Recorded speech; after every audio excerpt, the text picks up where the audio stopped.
ಚಂದನ್ ಶೆಟ್ಟಿ ಹಾಗೂ ನಿವೇದಿತಾ ಗೌಡ ಅವರ ಡಿವೋರ್ಸ್ ಭಾರಿ ಸುದ್ದಿ ಮಾಡಿತು. ಬಿಗ್ ಬಾಸ್ ಮನೆಯಲ್ಲಿ ಅಣ್ಣ ತಂಗಿ ಎಂದುಕೊಂಡಿದ್ದ ನಿವೇದಿತಾ ಗೌಡ ಹಾಗೂ ಚಂದನ್ ಶೆಟ್ಟಿ ಅದ್ಧೂರಿಯಾಗಿ ನಿಶ್ಚಿತಾರ್ಥ ಮಾಡಿಕೊಂಡು ಮದುವೆಯಾದರು. ಆದರೆ ಆ ನಂತರ ಅವರ ಡಿವೋರ್ಸ್ ಆಯಿತು ಎನ್ನುವುದು ಎಲ್ಲರಿಗೂ ಗೊತ್ತು. ಚಂದನ್ ಶೆಟ್ಟಿ ಅವರು ರ್ಯಾಪರ್, ಸಂಗೀತ ನಿರ್ದೇಶಕನಾಗಿ ಫೇಮಸ್. ಆದರೆ ಅವರು ಇತ್ತೀಚಿನ ದಿನಗಳಲ್ಲಿ ಡಿವೋರ್ಸ್ ವಿಚಾರವಾಗಿ ಹೆಚ್ಚು ಸುದ್ದಿಯಲ್ಲಿದ್ದಾರೆ.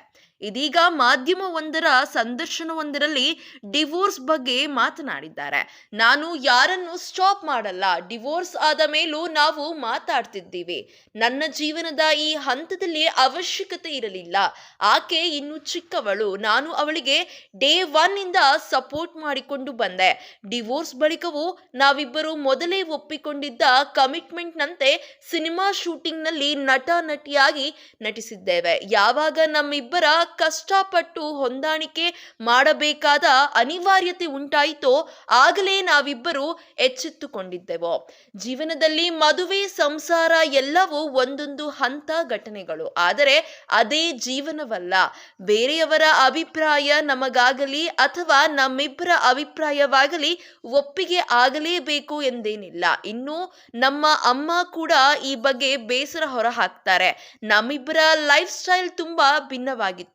ನಾನು ತುಂಬಾ ಸಿಂಪಲ್, ನಿವೇದಿತಾ ತುಂಬಾ ಪಾಶ್ ಹುಡುಗಿ. ಆದರೆ ನಾನು ಹಾಗಲ್ಲ. ರಸ್ತೆ ಬದಿಯಲ್ಲೂ ನಾನು ಊಟ ಮಾಡ್ತೀನಿ. ಹಾಗಾಗಿ ನಮ್ಮಿಬ್ಬರ ನಡುವೆ ಲೈಫ್ ಸ್ಟೈಲ್ ಹೊಂದಾಣಿಕೆ ಆಗುತ್ತಿರಲಿಲ್ಲ ಎಂದು ಹೇಳಿಕೊಂಡಿದ್ದಾರೆ. 2020 ಫೆಬ್ರವರಿ 25 ಹಾಗೂ 26ರಂದು ಚಂದನ್ ಮತ್ತು ನಿವೇದಿತಾ ಅವರ ಮದುವೆ ಅದ್ದೂರಿಯಾಗಿ ನೆರವೇರಿತು.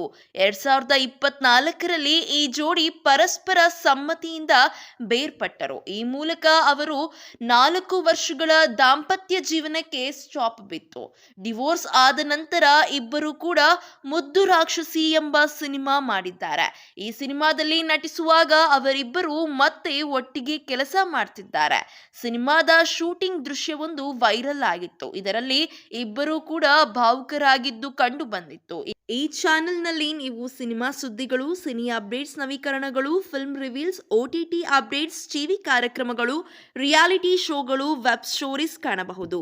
ಈ ಕೂಡಲೇ ಕನ್ನಡದ ಇತ್ತೀಚಿನ ಮನೋರಂಜನಾ ಕ್ಷೇತ್ರದ ಅಪ್ಡೇಟ್ಸ್ಗಳಿಗಾಗಿ ಸ್ಯಾಂಡಲ್ವುಡ್ ಕಥೆಗಳು ಚಾನೆಲ್ನನ್ನು ಸಬ್ಸ್ಕ್ರೈಬ್ ಆಗಿ ಪಕ್ಕದಲ್ಲಿ ಕಾಣುವಂತಹ ಬೆಲ್ ಐಕಾನ್ನ ಕ್ಲಿಕ್ ಮಾಡಿ.